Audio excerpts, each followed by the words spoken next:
Hello aspirants. आप सभी का स्वागत है कौटिल्य पीसीएस के इस यूट्यूब चैनल पर। आज हमारे सामने जो न्यूज है वो है खदानों में जो पानी जमा हो जाता है उसके ट्रीटमेंट से संबंधित। हम देखेंगे कि ये न्यूज इंपॉर्टेंट क्यों है। ये न्यूज इंपॉर्टेंट इसलिए है क्योंकि यहाँ से प्रीलिम्स में भी सवाल बनाया जा सकता है और मेंस में एग्जाम्पल के रूप में भी ये काम में आ सकता है आपके।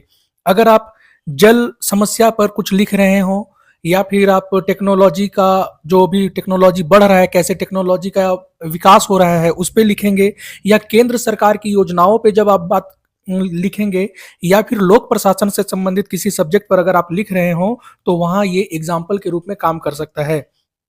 अपने वीडियो को शुरू करने से पहले अगर आपने हमारे चैनल को सब्सक्राइब नहीं किया है तो इसे प्लीज सब्सक्राइब कर लें और अपने दोस्तों के साथ भी जरूर शेयर करें। आइए शुरू करते हैं और देखते हैं आज के न्यूज में ऐसा क्या खास है जहां से प्रीलिम्स में सवाल बनाया जा सकता है झारखंड के नजरिए से।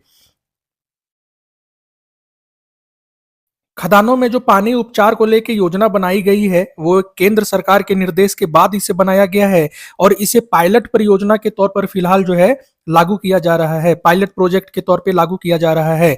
कोयला के खदानों में जो पानी जमा हो जाता है, आपने देखा होगा कि जो खदान बंद हो गए हैं या चालू भी हैं वहां पानी बहुत जमा हो जाता है, तो उस पानी के उपचार के लिए कोयला कंपनियों को ही क्या किया गया है, बोला गया है कि आप उस पानी का ट्रीटमेंट कीजिए और जो पानी की समस्या से जो क्षेत्र ग्रसित हैं, जहां पानी पीने के लिए नहीं है वहां पर उस ट्रीटमेंट करके पानी को पहुंचाया जाए ताकि लोगों को पीने का पानी अवेलेबल हो सके। इसलिए ऐसे कोयला खदानों का चयन किया गया है और इसके लिए क्या प्रतिदिन 99,000 किलोलीटर जल को उपचारित करने का लक्ष्य रखा गया है। ये लक्ष्य आपसे प्रीलिम्स में बहुत ही आसानी से पूछा जा सकता है। तो 99,000 किलोलीटर जल को उपचारित करने का टारगेट रखा गया है कोयला कंपनियों के द्वारा प्रतिदिन। इसके लिए पूरे देश भर में 22 कोयला खदानों को चिन्हित किया गया है। पूरे देश भर में कितने 22 कोयला खदानों को चिन्हित किया गया है और ये 22 कोयला खदान जो हैं 6 राज्यों में स्थित हैं। 6 राज्यों में 22 कोयला खदान है जहां पर पानी का ट्रीटमेंट किया जाएगा। जो पानी कहां पर जमे हुए हैं, कोयला खदान में। और झारखंड में ऐसे 8 खदानों को चिन्हित किया गया है। वो 8 खदान कौन कौन से हैं, ये नाम इंपॉर्टेंट हो जाता है। मैं यहाँ नाम आपको बता रहा हूं, आपका काम है कि आप देखेंगे ये किस डिस्ट्रिक्ट में स्थित है, किस जिले में स्थित है। ठीक है, देखिए कोयला खदान जो है ये कोल इंडिया के द्वारा संचालित किया जाता है ना। कोल इंडिया के द्वारा संचालित किया जाता है ये कोयला खदान। उसमें 2 पार्ट है, एक है सीसीएल के अधीन और एक है बीसीसीएल के अधीन। सीसीएल के अधीन जो है वो है गिद्दी। गिद्दी में 2 ऐसे कोयला खदान है, सौंदाडी, भुरकुंडा और राय बचरा। ये जो कोयला खदान है इसे सीसीएल संचालित करता है। और जो है सुदामडी, लोहापट्टी और मुरलाडी ये जो है बीसीसीएल के द्वारा संचालित होती है। तो टोटल इन 8 कोयला खदानों को चुना गया है। यहाँ कोयला खदानों में जो पानी जमा है उस पानी को उपचारित किया जाएगा और जो भूजल की समस्या है या पीने के पानी का समस्या है उसके निपटारे के लिए इसका इस्तेमाल किया जाएगा।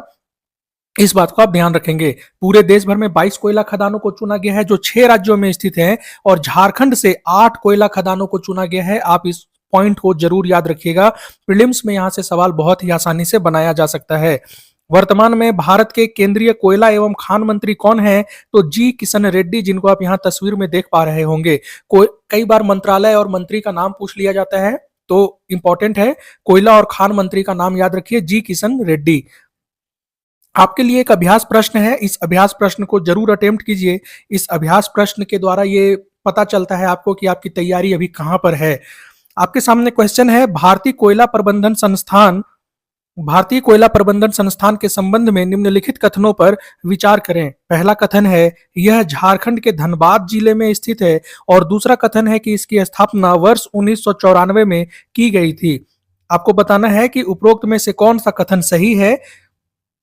आपके ऑप्शन है केवल 1, केवल 2, 1 और 2 दोनों, और डी ऑप्शन न तो 1 ना ही 2। इस सवाल का जवाब आप हमें कमेंट बॉक्स में जरूर दीजिए और हमारे साथ जुड़े रहिए ऐसे ही नए अपडेट के लिए और ऐसे ही अभ्यास प्रश्न के लिए। Thank you. जय हिंद।